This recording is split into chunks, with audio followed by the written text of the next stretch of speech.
Bismillahirrahmanirrahim. Assalamualaikum warahmatullahi wabarakatuh. Alhamdulillahilladzi arsala rasulahu bil huda wa dinil haqq liyudhhirahu 'ala ad-dini kullihi wa kafa billahi shahida. Asyhadu an la ilaha illallah wahdahu la syarika lah wa asyhadu anna Muhammadan 'abduhu wa rasuluhu man la nabiyya ba'dah. Allahumma shalli wa sallim ala sayyidina Muhammad wa ala alihi wa ashabihi wa dzurriyyatihi ajma'in. Alhamdulillah, santriwati yang dirahmati Allah Subhanahu wa taala. Pertama, senantiasa diingatkan, mari sama-sama kita bersyukur dengan segala nikmat yang Allah berikan kepada kita, termasuk nikmat yang paling besar, yaitu nikmat iman dan Islam. Sehingga rasa syukur yang akan kita bentuk atau kita lakukan adalah dengan mensyukur nikmat Allah, melakukan segala apa yang Allah kehendaki dan menjauhi segala larangan yang Allah benci. Kemudian melakukan sesuatu dengan ridhonya Allah Subhanahu wa taala. Itu adalah bentuk bahagian daripada rasa syukur kita atas apa yang Allah telah berikan kepada kita, termasuk nikmat umur, ya. Allah berikan kita umur, Allah berikan kita kesehatan, maka sudah senantiasa kita pergunakan dengan menuntut ilmu atau memperbanyak ibadah kepada Allah Subhanahu wa taala. Yang selanjutnya, selawat dan salam tidak lupa kita senantiasa haturkan ke arwah Rasulullah sallallahu alaihi wasallam sebagai suri tauladan buat kita, sebagai cinta kasih kita. Kita senantiasa berselawat kepada beliau dengan mengharapkan syafaat beliau nantinya di hari yaumul la yanfa'u malun wala banun illa man atallaha biqalbin salim.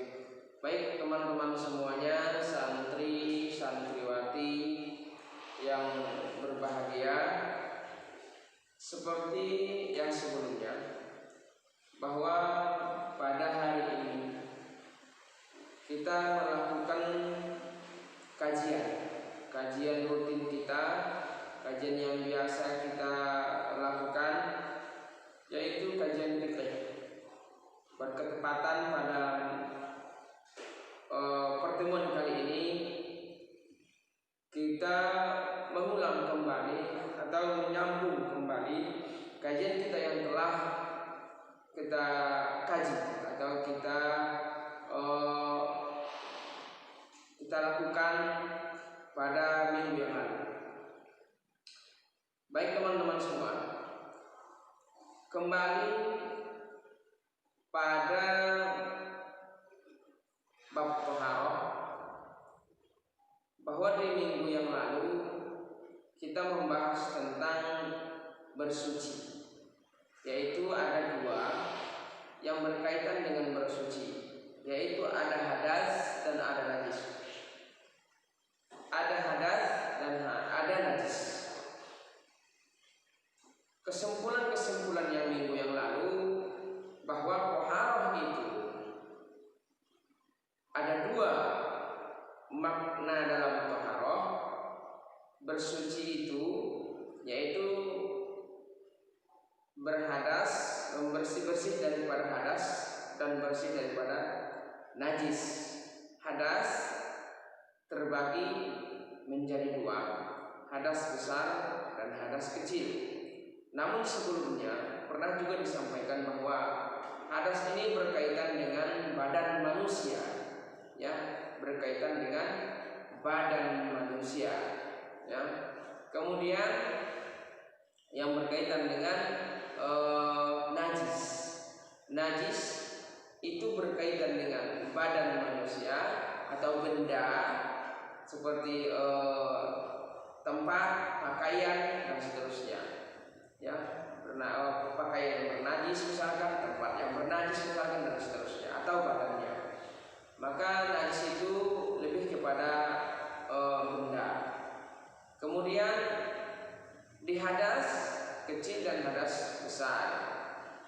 yang berkaitan dengan nantinya hadas ini dengan macam-macam air ya. Karena hadas itu nanti untuk alat bersucinya nantinya ada yang air, ada kemudian ada debu atau disebut dengan tayamum ya. Maka tohar itu selain daripada mandi juga tayamum itu adalah bagian daripada bab tohar. Baik teman-teman semuanya, kesimpulan singkat minggu yang lalu itu insya Allah teman-teman sudah pahami ya. Maka oleh karena itu pada kesempatan kali ini kita akan menyambung kembali, kita sambung kembali kajian kita di bab tohar itu ya. Di bagian hadas kemarin sudah selesai, hadas besar, hadas kecil ya. Hadas kecil ketiadaan berwudu ya. Ketika orang itu tidak berwudu atau batal wudunya, maka saat itu juga dia sedang berhadas kecil. Dan ketika orang berhadas besar, maka ada hal-hal tertentu yang menyebabkan beliau berhadas besar. Dan itu telah kita kaji, kita bahas di minggu yang lalu. Kemudian di najis ya, ada najis besar, ada najis kecil atau najis ringan, dan ada najis pertengahan ya. Baik, di bab najis ini ya, karena berkaitan dengan tohar tadi, berkaitan dengan mensucikan, maka salah satunya selain hadas najis. Najis ini adalah dibagi menjadi tiga. Najis dibagi menjadi tiga ya. Pertama disebut dengan najis besar ya. Kemudian najis ringan, kemudian najis pertengahan. Oke. Yang pertama kita ambil dari najis ringan dulu. Ada najis yang ringan, ada najis yang pertengahan, dan ada najis yang berat. Karena lebih ringkasnya kita ambil najis yang ringan dulu untuk lebih memudahkan memahaminya. Najis ringan ya, atau najis mukhaffaf, maka disebut najis ringan disebabkan salah satunya najis ringan adalah kencing bayi laki-laki yang belum berumur 2 tahun. Sekali lagi, najis ringan adalah kencing bayi laki-laki yang belum berumur 2 tahun dan belum memakan sesuatu apapun kecuali air susu ibunya. Itu dalam bab fikih seperti itu, bahwa yang disebut dengan najis yang ringan adalah kencing bayi laki-laki yang belum berumur 2 tahun dan belum memakan apapun kecuali air susu ibunya. Oke teman-teman semua, di najis ringan ini sering kita jumpai misalkan bagi yang ada adiknya, ada ponakannya dan seterusnya. Maka kencingnya bayi itu jika belum berumur 2 tahun maka disebut dengan najis yang ringan. Ingat ya, najis yang ringan bagi bayi laki-laki, bukan bayi perempuan. Nah, ini berbeda, bayi laki-laki dan bukan bayi perempuan. Nah, di bayi laki-laki ini pernah terjadi di zaman Rasulullah SAW ketika beliau memangku seorang anak kecil, bayi laki-laki, kemudian mengencingi jubah beliau, kemudian beliau mensucikannya dengan memercikkan air.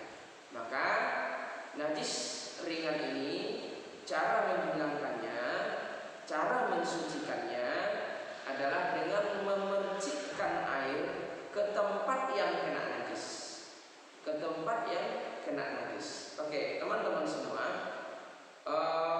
pemahaman mudahnya, misalkan kita terkena kencing bayi, misalkan di baju ya, misalkan di baju kemudian atau di baju kita atau di manapun itu ya, di selendang atau mungkin di kain kita dan seterusnya, maka yang wajib disucikan adalah bekas kencingnya tadi atau tempat terkenanya kencing tadi. Maka dengan mudahnya cukup dengan mengambil air kemudian memercikkannya.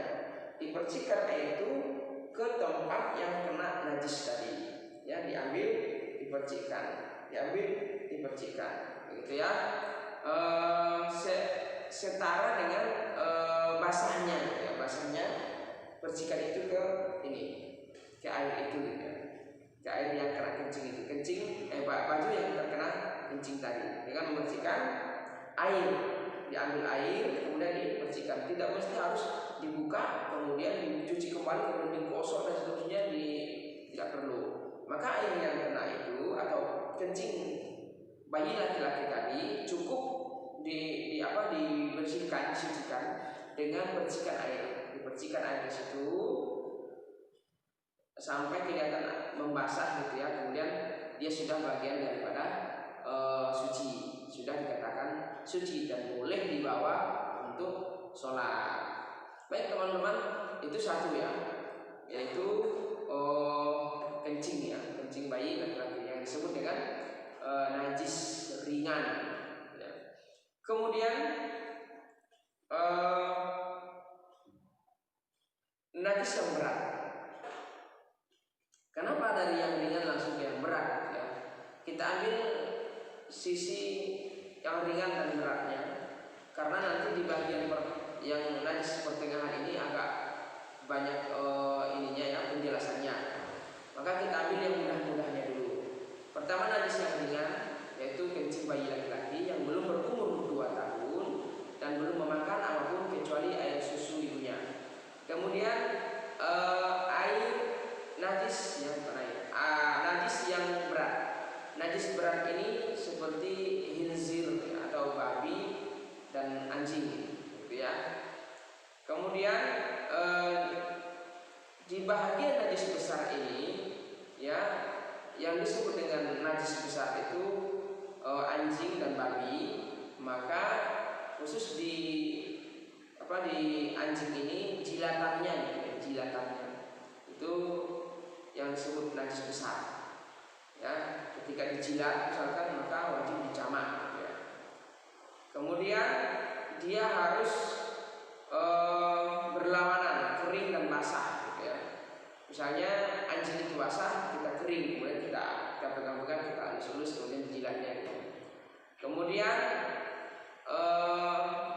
kalau di najis besar ini, anjing dan babi ini disebut babi ini karena kalau babi keseluruhannya ya, keseluruhan babi itu disebut dengan najis besar, bukan sekedar jilatannya tetapi juga tubuhnya ya. Ketika kita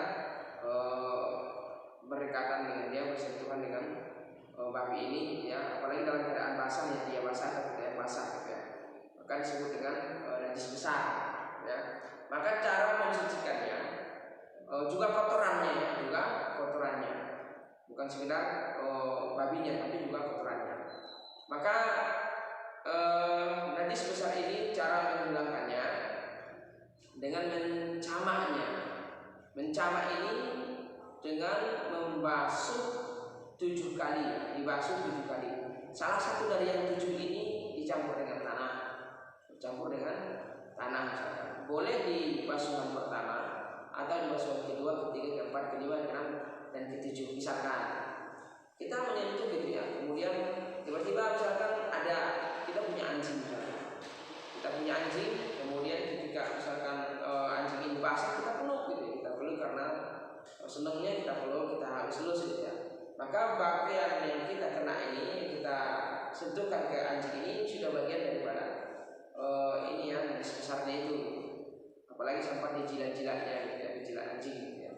Maka jilatannya itu nanti dibasuhnya ya, campur tanah di air, ada air di baskom misalkan, atau ini kasih ada yang pakai tanah. Nah, masukkan ke situ, pakaian itu digosok di situ ya, atau bijana misalkan ya, atau piring dan sebagainya yang telah jidat anjing, maka masukkan ke air yang bercampur tanah itu, kemudian digosok. Kurang lebih kayak lumpur gitu ya. Nah, itu baru satu. Baru nanti disiram dengan air yang lain sampai 7 kali. Sampai 6 kali jadinya, karena sudah satu dengan tanah tadi, bercampur tanah. Berarti 6 kali lagi dengan air yang bersih. Begitu mencamak ya, sama dengan baju kan dimasukkan ke tempat yang bercampur tanah, kemudian digosok di situ, dikucek-kucek gitu ya, ke tempat yang baru, kemudian boleh disiram atau dibasuh ke tempat yang lain dengan air ya, atau disiram 6 kali lagi ya, atau di tempat yang lain 6 kali lagi. Baik, itu mencamak ya. Nanti insya Allah kita akan bahas lebih panjang lagi ya, karena pembahasan ini nanti masih ada di bab lain ya. Kemudian di najis pertengahan. Najis pertengahan ini yaitu termasuk benda-benda seperti kotoran manusia, kencing manusia yang sudah dewasa, atau kencing anak-anak yang sudah lepas dari 2 tahun dan telah makan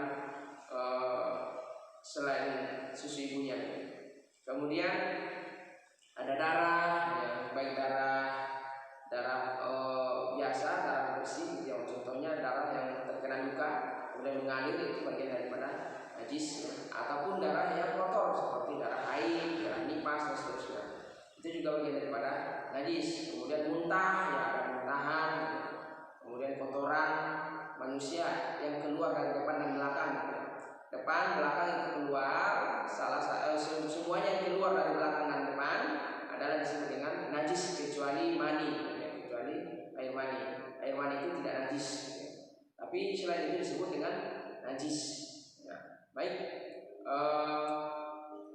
muntahan, ada kotoran manusia, ada kotoran hewan dan seterusnya ya. Yang kotoran termasuk yang keluar dari binatang, bukan sekedar manusia ya, yang keluar dari binatang baik depan dan belakang ya, juga termasuk daripada najis. Darah, nanah juga bagian daripada najis ya. Misalnya kita bernanah ya, ada penyakit misalkan bisul ya. Bisul menggelembung, terserah mau di mana nih, mau di tangan, mau di muka, mau di leher atau di mana, di punggung, di belakang dan seterusnya, di kaki. Nah, jika seperti itu misalkan kemudian tiba-tiba meletus gitu ya, meletus kemudian mencair, ada bagian nanah-nanah, itu semuanya adalah bagian daripada najis gitu ya. Dan caranya mudah sekali. Kalau najis pertengahan ini cukup membasuh najis itu, menghilangkan najis itu, membasuhnya hingga hilang darinya baunya, warnanya dan rasanya ya. Kalau dia punya rasanya, kalau dia punya baunya hilang, kalau dia punya warnanya hilang ya. Lalu bagaimana dengan darah? Darah kadang-kadang menempel di situ sebuah baju, kemudian sulit untuk dihilangkan, misalkan sudah dibasuh namun belum hilang lagi, maka kaedahnya dia disebut dengan najis yang dimaafkan ya. Najis yang dimaafkan, mukhafafah, najis yang dimaafkan. Kenapa? Karena jika sudah digosok, misalkan dicuci, dicucuk dan seterusnya, sudah ada ikhtiar untuk menghilangkannya, kemudian beliau tidak bisa hilang juga dari pakaian atau dari tempat sesuatu apapun, maka dia sudah dimaafkan ya. Baik, itu teman-teman semua bagian-bagian daripada najis ya, bersuci tadi ya, bahwa wajib bersuci bagi kita ketika berhadas kecil kita berwudu, ketika berhadas besar kita mandi wajib. Kemudian di najis gitu ya, najis itu tadi dibagi 3. Ada yang cuma membersihkannya toh, yaitu kencing bayi.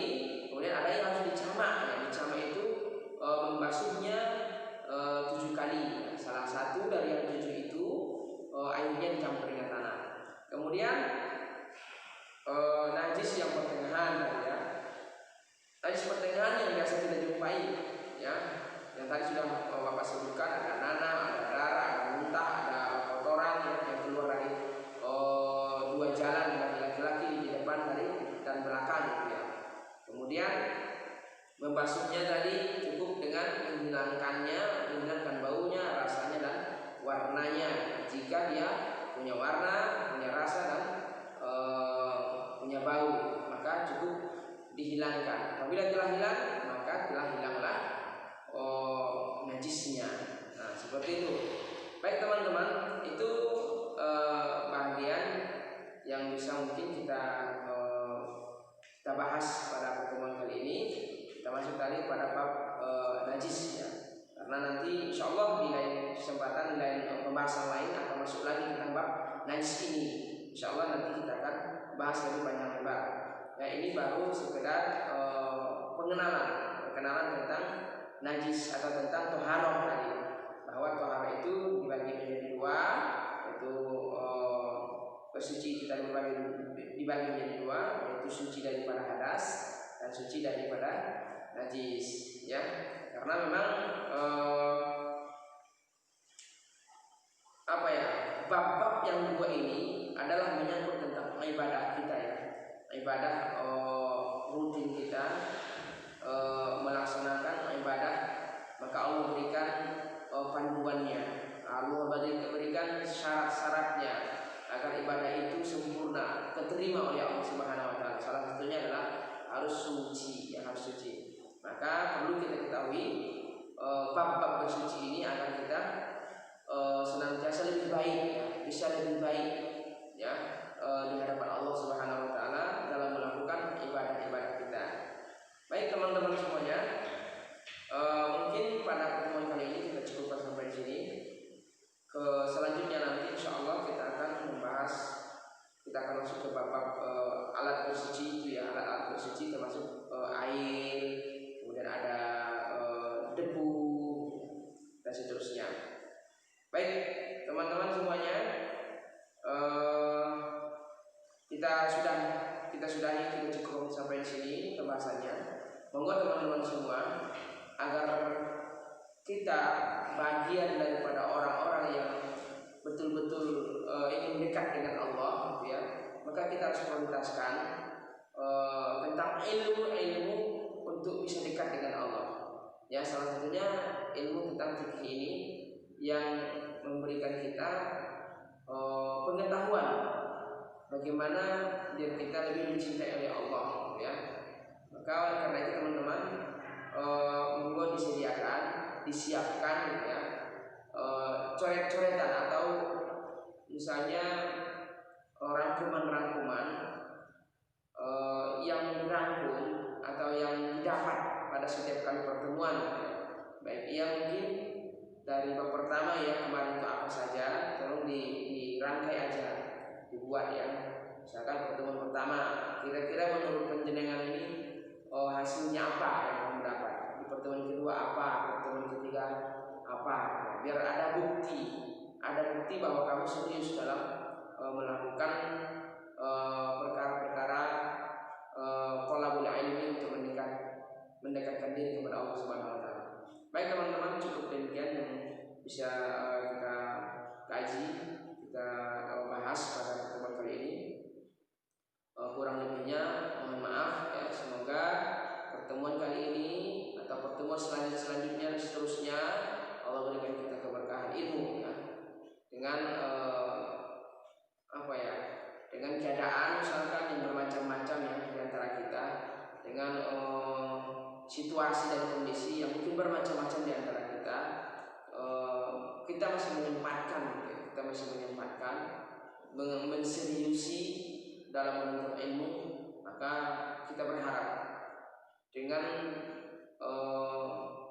ikhtiar yang kita lakukan, semoga Allah memberikan kita keberkahan ilmunya ya, kemudian Allah memberikan kita kepahaman yang luas dan bermanfaat bagi kita dan bagi umat seterusnya. Wabillahi taufiq wal hidayah. Nasrul minallahi wa fathuhu qarib wa basyiril mu'minin. Ihdinas siratal mustaqim. Assalamualaikum warahmatullahi wabarakatuh.